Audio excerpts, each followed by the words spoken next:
জীবনে মিথ্যা কথা বলেনি, কুনজরে কোনো মহিলার দিকে দেখেনি।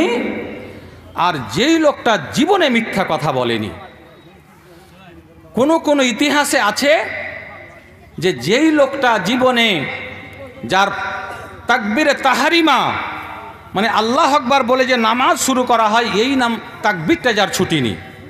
তো এই বইটিতে দিয়েছে দুটি আমল, কি কোনো মহিলার দিকে খারাপ নজরে দেখিনি আর মিথ্যা কথা বলেনি।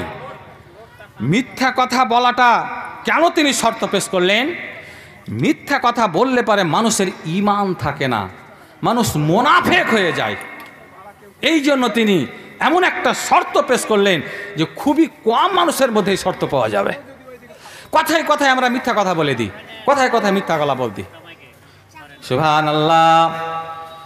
আল্লাহর নবীকে জিজ্ঞাসা করা হলো, ইয়া রাসূলুল্লাহ, ওগো আল্লাহর নবী, আয়াকুনুল মুমিনু জাবানান, মুমিন কি কোনো দিন কাপুরুষ হতে পারে?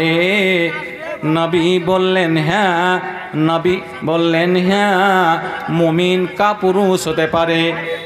দ্বিতীয়বারে জিজ্ঞাসা করলেন, আয়াকুনুল মুমিনু বাখিলান, ও আল্লাহর নবী, মুমিন কি কৃপণ হতে পারে? নবী, মুমিন কি বখিল হতে পারে? নবী বললেন হ্যাঁ, মুমিন বখিল হতে পারে। তিন নম্বরে জিজ্ঞাসা করলেন, আয়াকুনুল মুমিনু কাজ্জাবান, ও আল্লাহর নবী গো, মুমিন কি মিথ্যুক হতে পারে? নবী বললেন না না, মুমিন কখনো মিথ্যুক হতে পারে না, মুমিনের দ্বারাই কখনো মিথ্যা কথা বলা হয় না। কারণ আল্লাহর নবী অন্য জায়গায় হাদিসে বলেছেন, হযরত আবু হুরায়রা রাদিয়াল্লাহু তাআলা হাদিস বর্ণনা করে বলেন যে মুমিন মিথ্যা কথা বললে তার ঈমান থাকে না, সে মুনাফিক হয়ে যায়।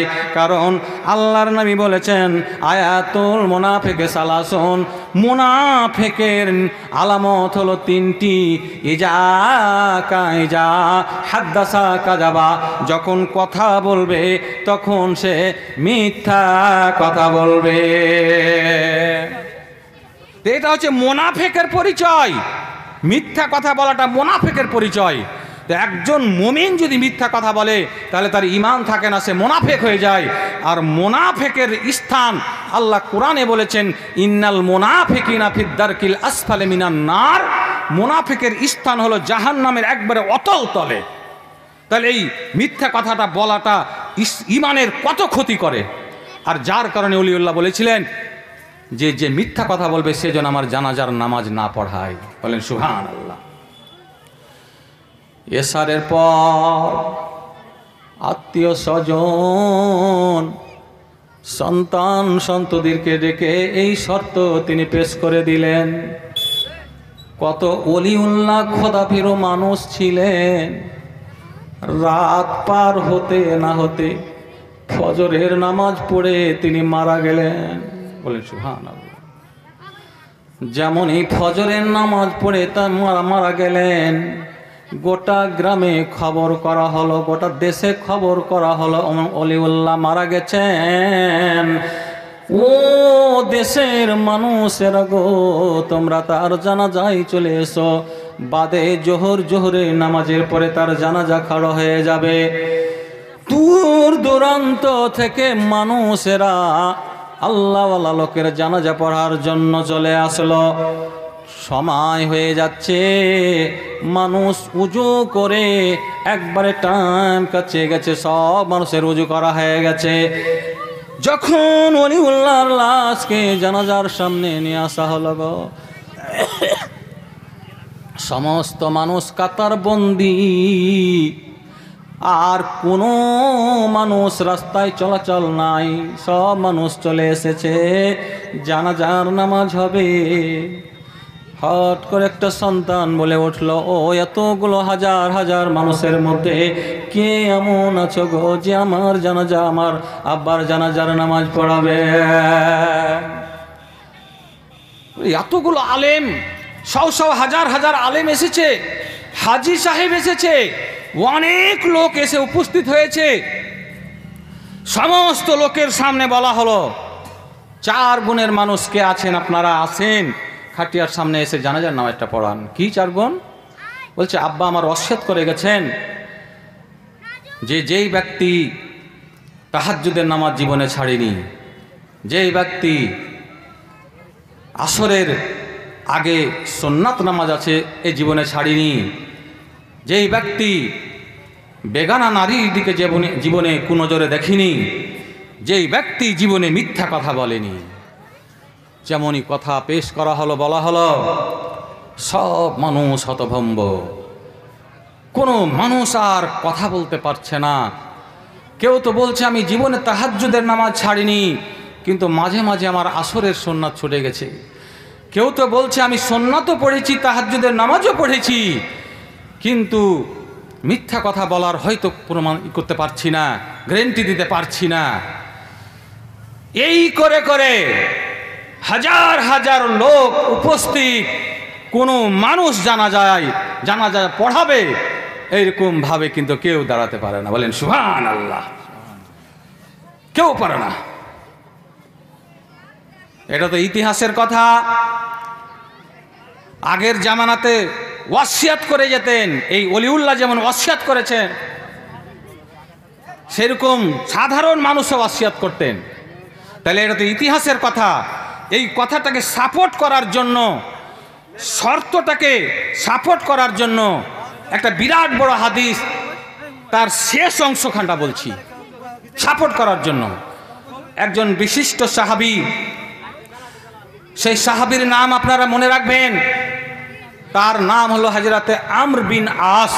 হযরতে আমর বিন আস,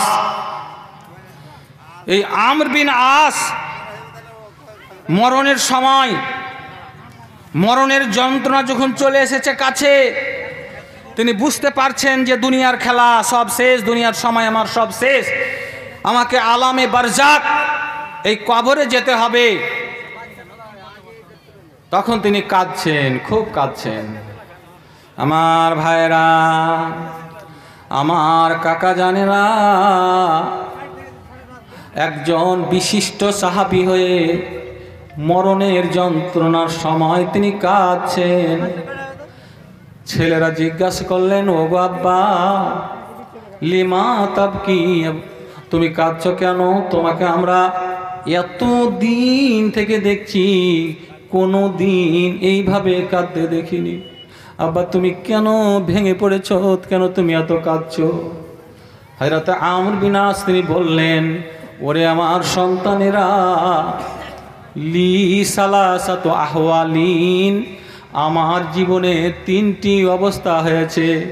প্রথম অবস্থা হলো যে আমি প্রথম দিকে, আমার জীবনের প্রথম দিকে আমি এমনই ছিলাম, আমি ইসলাম সম্পর্কে জানতাম না, বুঝতাম না, কিছুই জানতাম না, বুঝতাম না। নবীর কথা শুনলে পারে আমার এত রাগ উঠতো যে ওই রাগের সময় আমি নবীকে দেখতে পেলে আমি হত্যা করে দিতাম। আমি একজন কাফের ছিলাম। সেই সময় যদি আমি মারা যেতাম তাহলে জাহান্নাম আমার জন্য অবধারিত হয়ে যেত, আমি মরার সঙ্গে সঙ্গে আমি জাহান্নামী হয়ে যেতাম। বলে আমার সন্তানেরা, তারপরে যখন আমি দিন সম্পর্কে বুঝলাম, আমি ঈমান এনে নিলাম, আমি মুসলমান হয়ে গেলাম, তখন নবী মুহাম্মদ সাল্লাল্লাহু আলাইহি সাল্লাম আমার কাছে এতই ভালো হয়ে গেল, আর আমি এতই ভালো হয়ে গেলাম যে আমি নবী ছাড়া আর কিছুই বুঝতাম না। ও আমার সন্তানেরা, সেই সময় যদি আমি মারা যেতাম তাহলে আমি বিশ্বাসী হতাম যে আমি জান্নাতি হতাম, আমি জান্নাতে যেতাম, জান্নাত আমার জন্য অবধারিত হয়ে যেত। তাহলে দুটি দিক, প্রথম দিকে আমি খারাপ ছিলাম, মাঝখানে আমি খুব ভালো হয়েছিলাম, তারপরে যখন আমি এই রাজত্বর সঙ্গে জড়িয়ে গেলাম, দুনিয়ার জালে যখন আমি পড়ে গেলাম, তখন আমি জান্নাতি হব না জাহান্নামী হব আমি খুব চিন্তিত, আমি খুব ভয়ে ভীত হয়ে গেছি। ওই আমি জাহান্নামের ভয়ে কাঁদছি রে ছেলেরা। ও আমার সন্তানেরা, তোমরা শুনো, যখন আমি মারা যাব তিনি নিজেই বলছেন ইজানা মুত্ত, ওরে আমার বেটারা, ওরে আমার সন্তানেরা, এজা আনা মুত্ত, যখন আমি মারা যাব ফালা তাসহাবনি নাইহাতুন ওয়ালা নারুন, আর তোমরা আমাকে গোসল দিয়ে দিবে, কাফন পরিয়ে দিবে আর খাতাইয়াতে উঠিয়ে নিবে।